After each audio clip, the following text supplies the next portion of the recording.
Help set the table as the 272-game 2026 schedule set to be released in full in just a couple hours. The season will begin on September 9th, a mere 118 days away for anyone counting.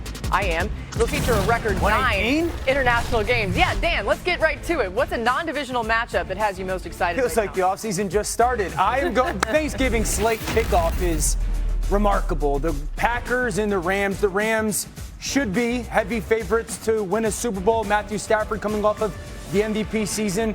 And the Packers, does Micah Parsons, is this the moment when he starts to finally recover from the ACL injury? This is when, at a point in the season, teams try to really start to declare who they are and what their playoff run is going to be. I think this game is going to matter very much so for who the 1 seed could be in the NFC playoffs. I don't know when this game is going to be played yet, but I'm intrigued by both of these squads. Neither one of them made the playoffs a year ago, and both quarterbacks are looking to come back with a fervor and show that they are the dude in the AFC. Burrow's been out, no postseason for 3 years. Mahomes, 1 year, coming back from the ACL.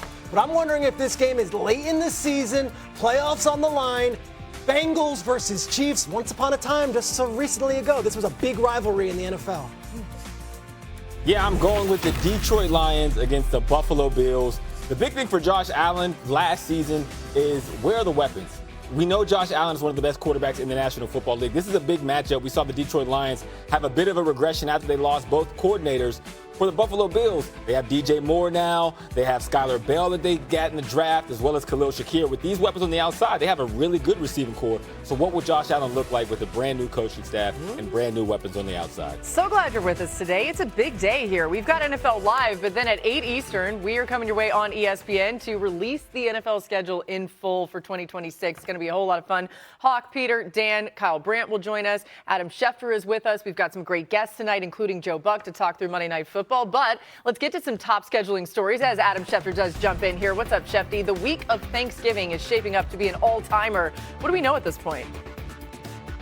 All right, it's a veritable feast right around Thanksgiving, and it gets underway the night before Thanksgiving, the first ever Wednesday night pre-Thanksgiving game between the Packers and the Rams. Figures to be a great matchup here between these two teams. And again, just the timing of it, kicking off what should be a huge Thanksgiving Day games leading into the next day of all that activity, which the first game that day will be the Chicago Bears once again at the Detroit Lions. It feels like the Bears play here almost every year. I think they played there the last 2 years. This will be the third straight year. The Bears are in Detroit on Thanksgiving Day. Caleb Williams gets another chance to try to win another game in Detroit as the Lions continue to try to stave off the surging Chicago Bears. And of course, then that game will be followed up by another Eagles-Cowboys game in Dallas. If anybody's looking for an excuse not to spend time with their family, this slate of games gives you the reason to do it, especially an Eagles-Cowboys matchup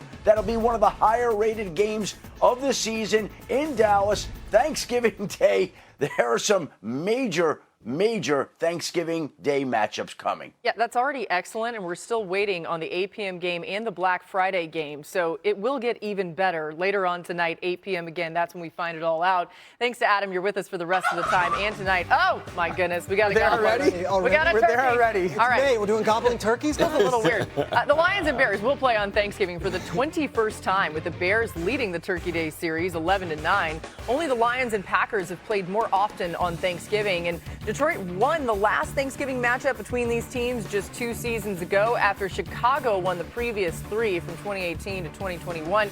Let's start on the Bears side of the ball, Dan. This is fun because we actually get to talk a little bit of ball that kind of matters in a while from now, right? What needs to happen for Caleb Williams to take the next step? Well, the immediate thought is, can Chicago and Ben Johnson get him from those splashy and savior type of plays and being reliant on them, which are great and amazing, to a little bit more of the steady and surgical?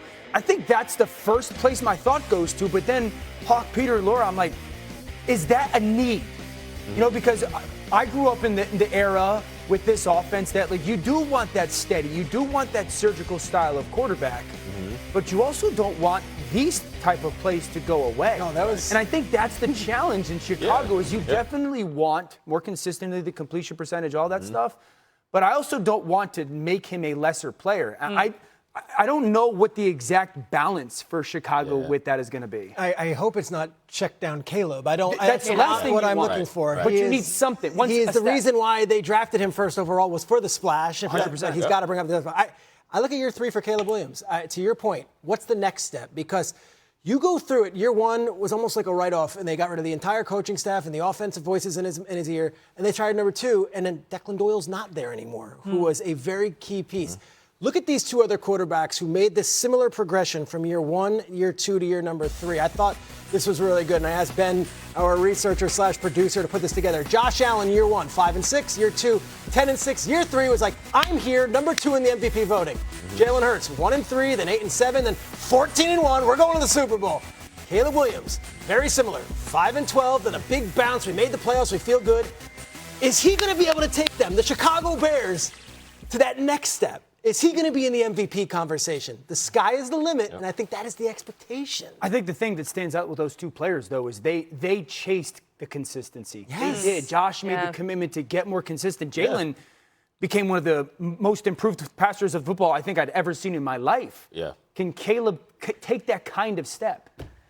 Yeah, I think the same thing that was a beneficiary for Caleb and Ben Johnson is what the Detroit Lions are still searching for. Because when they lost Ben Johnson a year ago, that offense lost a lot of cohesion. It lost a lot of detail. It lost a lot of creativity that the Detroit Lions had thrived on. So now, with the new OC, Dan Campbell took over last year because they were having such issues. But now with the new OC and Drew Petzing, that's what they're looking for. So they'll go against this Bears team with the hope that they'll be able to show an offense that is not the regressive offense that we saw last year, but one that takes advantage of all the weapons that they have, from Goff to Monrow to J-Mo to Gibbs to Pacheco in the lineup now. So I think that's the biggest thing for the Lions. Can they get back to that stature? The offensive line for me. I mean, that was revamped. 3 years ago. It was the unstoppable force. That's why Dan Campbell would go for it on 4th down all the time, because he could dominate the game. Who's going to be playing left tackle? Taylor Decker no longer there. They draft Blake Miller in the first round out of Clemson. Is he going to step in at right tackle? That's the big question mark. I agree with the offensive scheme for sure, but I don't care if it's Bill Walsh. If the offensive line doesn't get better, that team's not going to look like it had for the past 2 or 3 seasons before last year. You know, yesterday on this show, Lewis and Booger were bringing up, Peter, that maybe this team lost its way even just from like the toughness and grittiness factor last year a little bit. Did you see that? I mean, this has been a team that's been kind of built in Dan Campbell's image. Right, exactly. Like, and last year it wasn't it was kind of like, So I look at Drew Petzing is so fascinating to me. This is a guy who was the Arizona Cardinals offensive coordinator. They interviewed Mike McDaniel. They interviewed Zach Robinson. They interviewed Mike Kafka. Like, they went with the big name interviews, and then they hired Drew Petzing, who is not a household name. I will tell you this. When Drew Petzing got hired by the Cardinals, everyone around the league was like, oh, well, that's the next guy. And he and Kyler are going to be great. The fall from grace wasn't necessarily because of Drew Petzing. Look what that offense was. It was no Kyler last year, and it was other players that weren't necessarily playing to their level. So before Lions fans just say, we threw in the towel on this hire, who's Drew Petzing? I don't even know that name. I would say give it a moment and see what this offense looks like early on in the season, because there could be a nice resurgence for that offense that took a step back last year. Quickly, I mean, they really couldn't get Marvin Harrison Jr. going in the way that they wanted to. I'm not trying to make this about the Cardinals, but like Trey McBride broke every record possible for a tight end, though, right? Yeah. No, absolutely. And to your point, I mean, there's so many weapons in Detroit that Drew Petzing comes into probably the best situation of any new play caller, because there's literally talent all over the board. The thing I would say about Detroit is they are just a very fascinating team to try to win in this window, because Jameer's going to get paid. They're going to have to pay Laporta at some point. Brian Branch. We'll see what they do with Jack Campbell. Jared Goff's going to want. Would you say the window closed, Dan? The window didn't close, but this is an important year for like this rebuild of Detroit to capitalize on some of those really early cheap draft picks. And just back to the schedule piece of all of it, the Lions 1-4 on Thanksgiving under Dan Campbell. We'll see if they can change that record a little bit this year. We're just getting started. International games, starting with the 49ers and the Rams, opening the season in Australia. Sean McVay talked travel plans on the Up and Adams podcast. Who lands first in Melbourne, you or Kyle Shanahan? Definitely the Niners. Yeah, they're going when you heard that. When are they going? going? Like a week early, allegedly. They'll land before us. They'll land before. You're just going to scoop in. So. You're going to scoop in across the world. You know what? We haven't totally That's crazy. finalized. Well, we'll see. Yeah. What will you say? Did you say it was crazy before London too? No, you correct. But you were there for like 12 seconds in London. Correct. This feels a we're little like further. SEAL Team 6. We're in and out before you know what happened. Oh, Peter, what do you make of McVay's plans? Well, it's funny. San Francisco came out right away, and we're like, we're going to go 9 days early. We're going to not be thrilled about it. Kyle Shanahan was very clear that this is not ideal for a football team to start the season and have to go 9 days before the season to Australia. But McVay hasn't even spoken about his plans, and I'll speak to him at some point. They have not, in print, done what they're doing yet. I will say this to that interview that he was just on. When they went to London last year, they showed up on Saturday afternoon, played on Sunday, and got the heck out of there.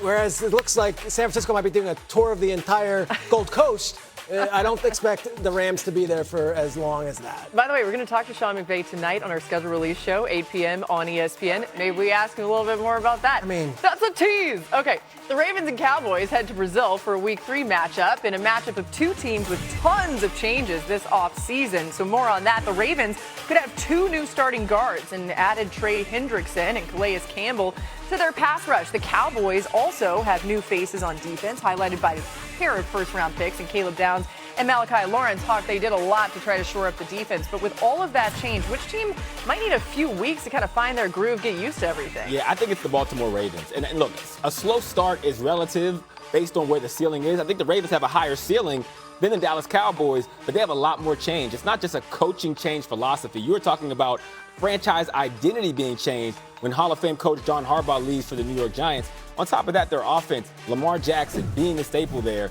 like he goes from the best improviser in the game, the best outside of structure, to a new young offensive play caller who is grounded in detail, grounded in structure. It's going to be some ebbs and flows for them to come together as a unit. Yeah, it's the third straight year the NFL has played a regular season game in Brazil. How about the Bengals and the Falcons heading to Spain for a Week 9 matchup? And after finishing 31st in yards allowed last season, 30th in points, by the way, the Bengals made big changes to their defense. They traded the 10th overall pick to the Giants for defensive lineman Dexter Lawrence. They also added Boye Mafe, Brian Cook, and Kyle Duggar to the defense. Since he also used their first two draft picks on defensive players. Dan, I think we see a trend here, but what do all these changes on defense potentially mean for the offense in Cincinnati and the defense as well? Yeah, count me as one who thinks Cincinnati clear favorite or one of them in the AFC to go to the Super Bowl. Ooh. I think those defensive pieces are huge. This is a brand new defensive line. Four new,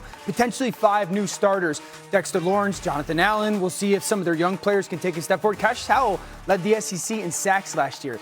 If that defense is okay and that defensive line proves that young secondary that they have, I'll play a lot better. If that group's a lot better, then that offense will push 30-plus points per game with Joe Burrow hopefully being healthy. Cincinnati absolutely has the chance to go to the Super Bowl. Yeah, think about Joe Burrow finally having a healthy offseason at this point, too. He'll actually be able to go through everything that he normally would be. Yes, stay healthy, Joe. Minnesota, by the way, adding Kyler Murray to its quarterback room. The Vikings and 49ers heading down to Mexico in a Week 11 matchup. And this quarterback room, as I said, Kyler Murray, but J.J. McCarthy, Carson Wentz, and Max Brosmer.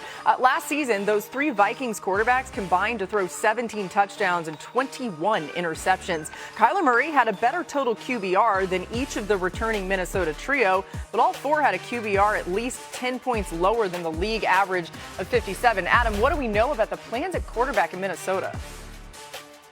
Well, the Vikings are saying for now it is an open quarterback competition, and we'll see how that plays out. But let's keep a few things in mind here. Kyler Murray handpicked Minnesota, and this was an opportunity that he was hoping to have. It came to him. He signed a one-year deal there at the veteran minimum because Arizona's paying him. He knows what a year in Minnesota under Kevin O'Connell could mean to his future free agent chances.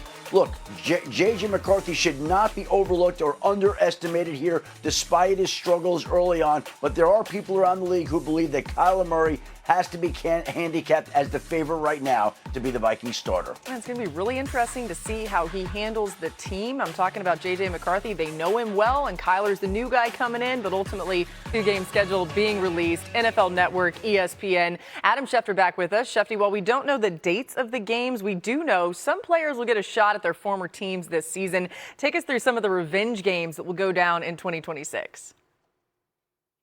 Well, Laura, revenge games are always great attractions, and there'll be plenty this upcoming season, starting with Kenneth Walker, the former Super Bowl MVP. going up against the Kansas City Chiefs, or the Seattle Seahawks' former team this season, playing for the Kansas City Chiefs. Should be a great matchup. Kenneth Walker's going to mean an awful lot to the Chiefs offense, and you know that game against his former Seattle team will mean an awful lot to him, with him knowing that he was going to be leaving there all season long. And then, of course, Malik Willis, the former Packers quarterback, will go up against his former team as the starting quarterback of the Miami Dolphins. He was part of the Green Bay migration to Miami that included head coach Jeff Hafley, general manager John Eric Sullivan, and now Malik Willis will have a chance to go up against his former Packer team at some point this season as the starting quarterback for the Miami Dolphins. And then, of course, Trey Hendrickson will go up against his former Bengals team. Now, of all the players that we talked about,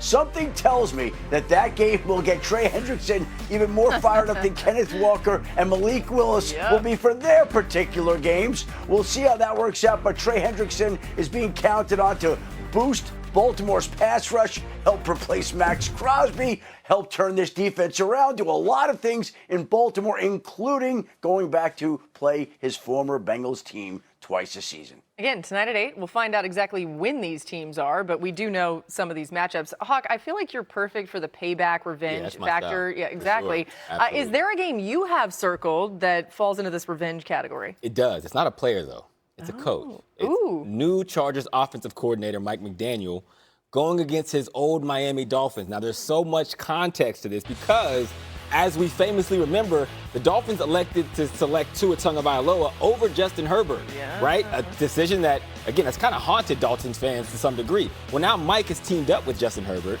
and he's coming in there with a new offense, a new quarterback, a bunch of new weapons. You mean to tell me you don't think Mike McDaniel is petty enough to try to break records? You remember the Denver Broncos game. His childhood team, who he was a ball boy for, they put up over 700 yards of offense, 70 points, and the most since 1966.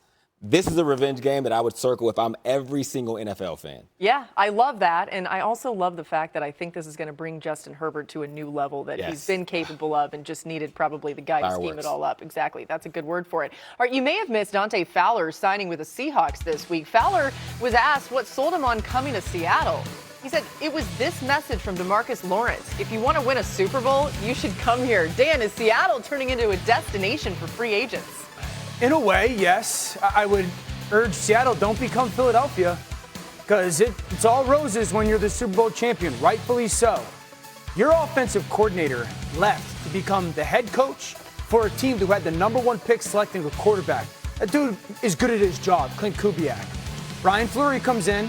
He's been in the NFL a long time. He's been on the defensive side of the football in his past. Comes from the Shanahan tree in some capacity, has never called plays, okay?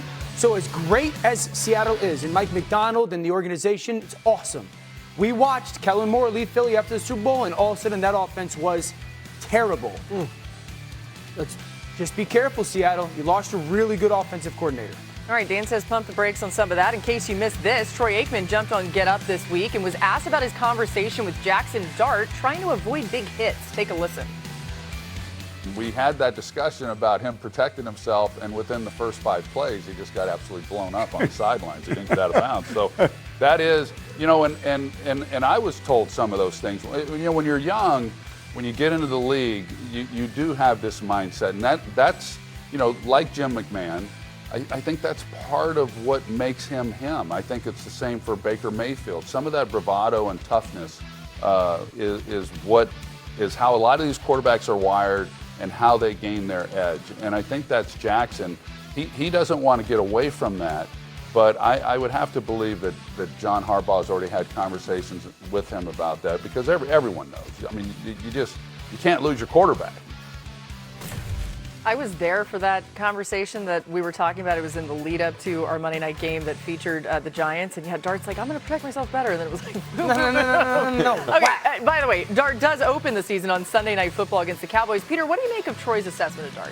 Let's see those plays again, because I think what Troy saw was the worst of the season. This was at a point where this was a conversation. It was lingering. He'd already been taken out of some games because of potential head injuries. And then against the Patriots on Monday Night Football, he was so reckless. And he was so all over the place that it was like, I don't know if they can go on with this coaching staff. I don't know if we can go on playing this way.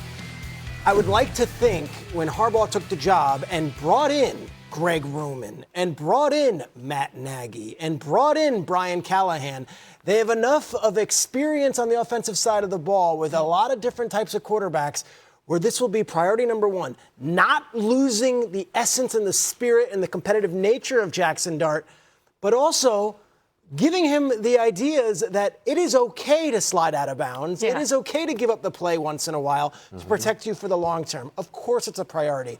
This happens rookie year for a lot of players. Very rarely in their second season do we see them come out and be the same careless, reckless quarterback. Yeah, let's get to the season to see if he changes his style of play, okay? But I think the messaging throughout the offseason is this. Everyone's job is in your decision-making hands, not just yours. Yep. Everybody's. And if it gets to a point, you have to understand how selfish it is. I love Jackson Dart. I love the way he plays. Yep. I love the way he carries himself. Anybody that knew going back to the draft time last year knows that. But it's no longer just you. It's no longer just your future. It's all of ours. And there does come a point as a quarterback that you can't ask your offensive line to block their rear ends off or ask your defensive guys to give you everything they have for you to be selfish. It's not cool anymore if you do it. It becomes like... That's interesting because I feel like a lot of people are like, oh, that's great. You know, you win over the locker room, you win over the team. Remember the they quote? see your The quote he toughness. said was, "I'm not a soccer player." And I which love a lot him of for it. football people were like, "Hell yeah, dude!" I love him for it, but like in the locker room, is it cool to have the quarterback take 27 shots and lose by 10? No. I mean, it's also not cool to not have your quarterback in the lineup as a receiver because I need a guy that can get me the football and help our team win. To your point, you've won the locker room over, right? And this is what young players do. He's a young guy coming You win the in locker room over by for winning. a potential Hall of Fame quarterback, and it's like, hey, I want to show you that I'm going to do whatever it takes. I love quarterbacks like that. Baker Mayfield was a great comp. But the risk, to your point, in decision-making is perfect because that's decision-making that you have to make sure you have the best interest of the franchise, the team, and the offense in your heart every single play because we need you for the long haul. Think of Anthony Richardson. Yeah. Early on, we saw the same thing in him. Sure. There's so much potential. And the idea that you can keep playing that way and be healthy, it's foreign. There's a time and a place, too. Yes. If I'm Joe Shane and John Harbaugh, I'm sitting there going, it's our job to protect you. Yeah. Let us do our job. You go do your job. I love the fact you bring up Roman and Brian Callahan, Lamar, and Joe Burrow. And Lamar, special talent, so he avoids hits. But like Brian Callahan's experience of watching Joe Burrow maybe take too many hits. And, and you add in Nagy where it's Mahomes. And you had, obviously with Greg Roman, he also has had other quarterbacks like Justin Herbert. And he's had all the. So there's such a wealth of knowledge in that room that I think the message will be heard that, hey, we know what we're doing. Just trust us here. It is a test of your development as a quarterback for your decision-making. Interceptions are the very same way. You can overcome a lot of interceptions and bad decisions there and get better as a quarterback. By making bad decisions with your body, you're playing Russian roulette with your career. Okay, so this is not the same type player, right? But you think about how with Tua Tagovailoa, they're trying to coach taking hits out of his game and maybe even what we were saying, like going to the sideline some, sliding, all of these things that could protect him better. They did some of that. He made some changes. How hard is it to coach this out of a player? Like, how difficult is that? I think the challenge is you want to coach the recklessness out of him without the competitiveness out of him. And it's just you're talking through, you're watching film and understanding situations. You're in his ear during the game saying that we don't have to be overly aggressive. Hey, if it's 4th and 3 and we're going for it, this is a time that we want to make that decision. I think it's obviously for a quarterback, it's one thing. Look at our world, though. It's like, you guys are ex-players. You come into the game and you have your personality.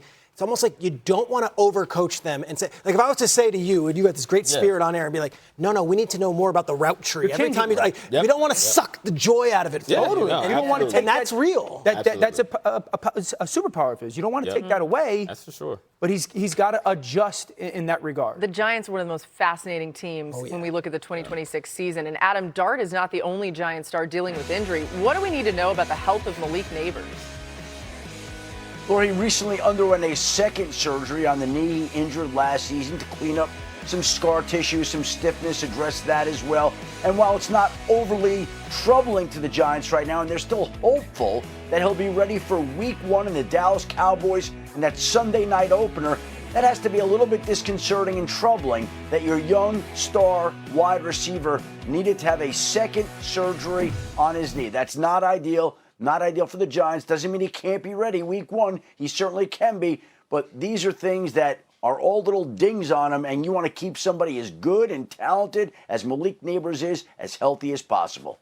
Yeah, and remember, Neighbors got hurt in Jackson Dart's debut, so they've really only played one game together. Be interesting to see how their chemistry looks when they do get time to actually get on the field. That very own Andrew Hawkins said, quote, "I am a 40-year-old former wide receiver 3, and I promise you that most Division I defensive backs cannot cover me right now." Wonder if Orlovsky could stay within 5 yards of you. I know you open this up to, college DBs out there, but we've got somebody here who might want to take advantage of some of these sweepstakes. I could cut one of my feet off, Courtney, and Orlovsky won't be able to stay within 5 yards of me. Oh, ooh. Wow. I actually agree. I'm not going to fight this one. I knew you weren't watching that day. That's why I knew I could say it. That's why you said that? Athletically, no. A one-footed hawk is I would going just be hopping routes and just doing dance so ridiculous. Do you know I had a friend of mine, a guy named Isaac Sign, challenged me. I just learned how to ski. Challenged me to a down the mountain race, one-legged. He took off one ski and he only skied on one leg. And I beat him, just to be clear. So okay, I was going to say, this is going to help my case. Wait, you're better. But you're better on skis. Roll the video. Yeah. I'm pretty good on both. I could beat you in basketball. I don't know. Why? I don't think so. Why do you not think so? Because you're not that athletic. Why do you think I'm not athletic? You are very athletic by normal person standards. Dan, I would say check the tape. To me, though. What do you mean by that? I mean, normal people, man. Not professional football players. Oh, okay. We should do a whole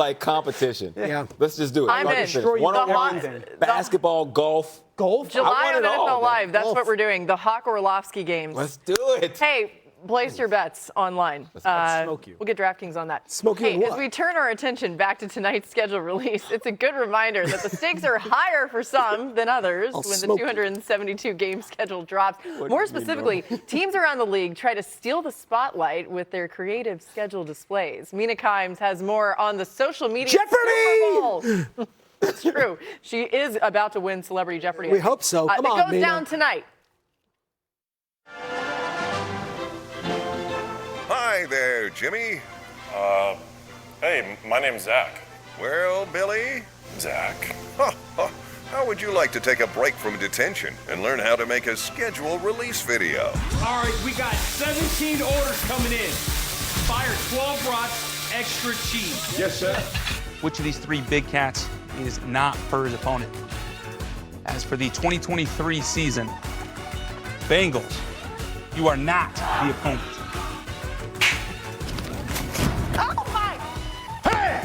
Texas, that's the Cowboys. That's the Cowboys. Texas, got that. It really has become kind of a creative holiday. Everyone goes live at the same time, and usually within the first minute, you can tell if you have a eater or not.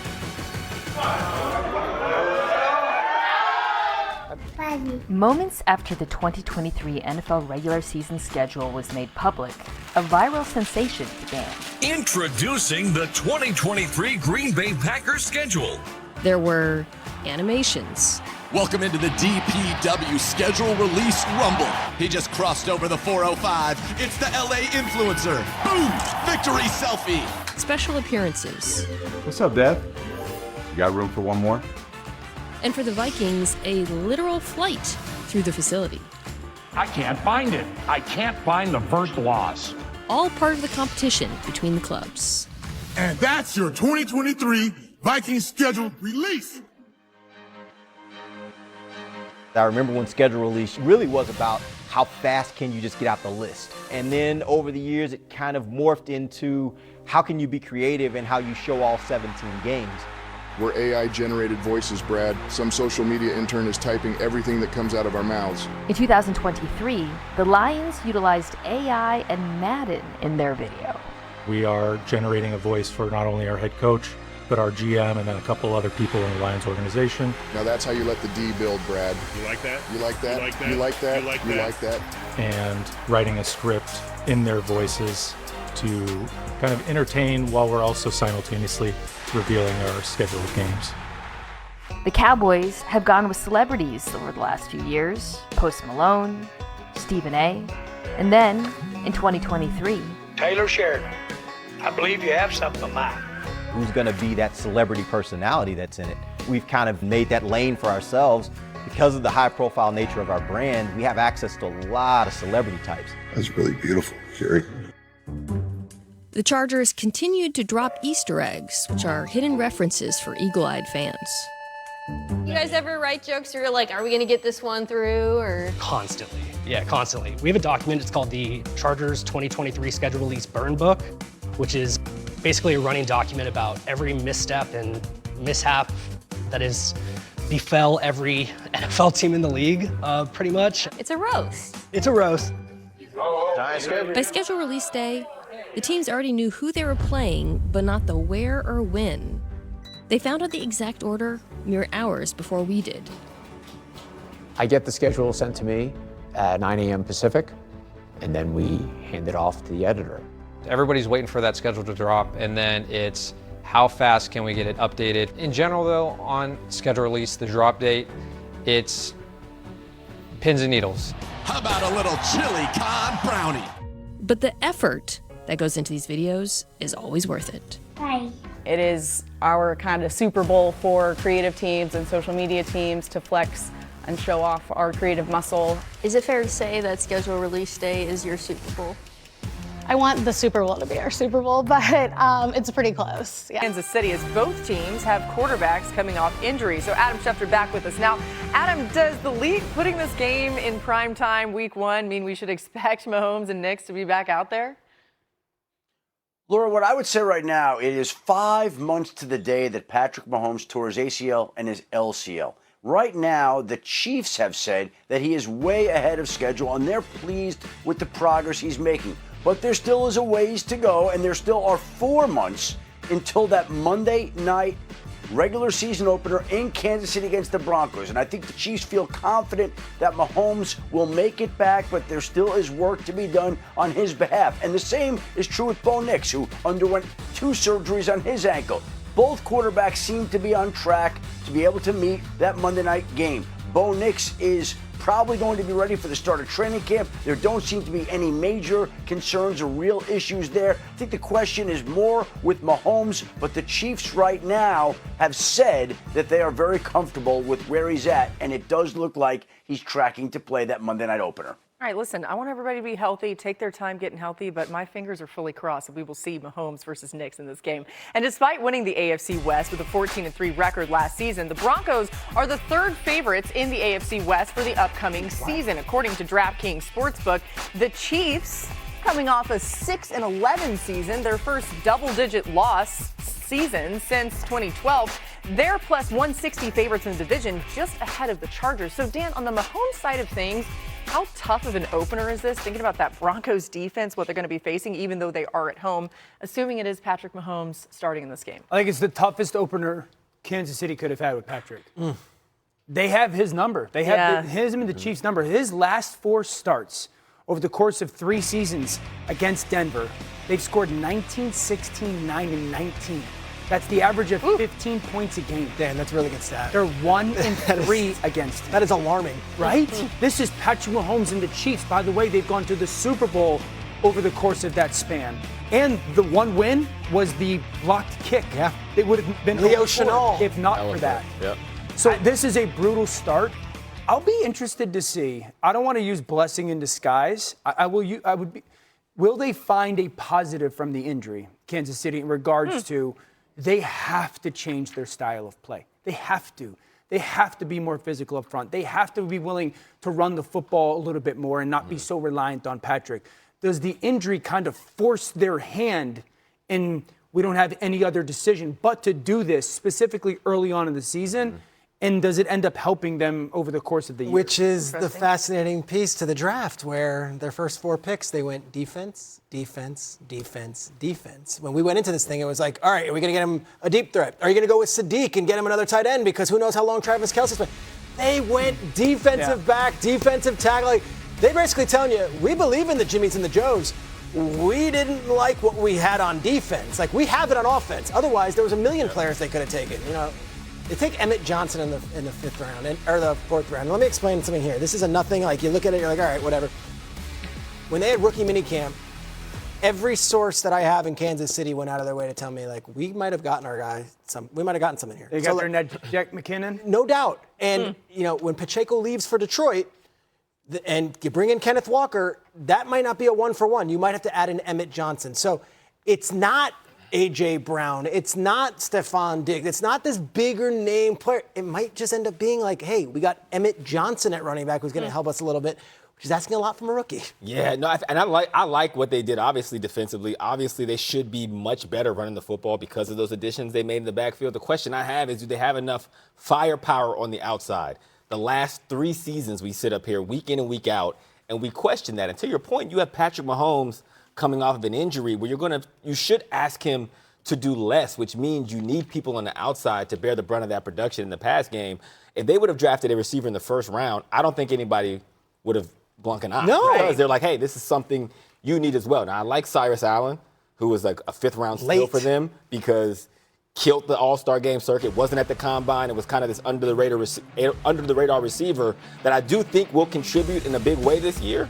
But I would have loved for them to go get someone early in the draft. Hawk, here's where I am with this. When we say firepower, I think what's happened is in Kansas City, they've been reliant on the firepower on the outside and only on that to be like their generating force. Where that's why I sit there and I go, if they commit to and are capable of running the football more and better, the firepower doesn't need to be so dominant. Like the Shanahan tree, of course, in part is so explosive because the player on the outside doesn't have to be Julio Jones, every guy. We'll create openings for you to take advantage of. I think that their group is good enough if they do that. I love their group. I just think over the course of the last couple of seasons, to your point, like you don't get Patrick Mahomes to just be baseline. Totally. There's his dynamic nature of him as a quarterback is the fact that he has such a live arm talent. And he needs help to do so. I would say Delane is a wonderful player. They obviously love him. They went and they traded up to 6. But, like, if you put in Mekhi Lemon or you put in Jordan Tyson, like, are we talking about them differently right now? Totally. Yeah, potentially. Totally, yeah. Right. It's interesting. Let's turn our attention quickly to the Bo Nix side of things. Jalen Waddle, how much impact do you expect that to have on Nix coming back from injury in this offense? Huge impact. It feels like the Broncos are all in, especially on offense, because now you get Waddle out there with Sutton, which they're both number 1 receivers. I would say 1.5, but Waddle can do it on every level, from screens to intermediate routes to a real deep threat. So now, again, you have Sutton, you have Waddle, you have Franklin, Bryant, Mims. The depth that they have in the firepower, you should get the most out of Bo Nix. If Bo Nix doesn't get hurt, that team goes to the Super Bowl. Woo, Not New England. Right. Really so interesting. This team is the reason why they trade the pick is because they don't have holes. They're going to have an offensive line that's top 10. They'll have a defensive line that's one of the best in football. They got a secondary that's one of the best in football. They got a young quarterback who's a stud, and they got good players on the outside, and they have a Super Bowl winning coach. Got to come back and do it again. Yeah, exactly. All right. Hey, this group is back 8 Eastern on ESPN. Full coverage of the schedule release, including Joe Buck to talk Monday Night Football and Rams head coach Sean McVay.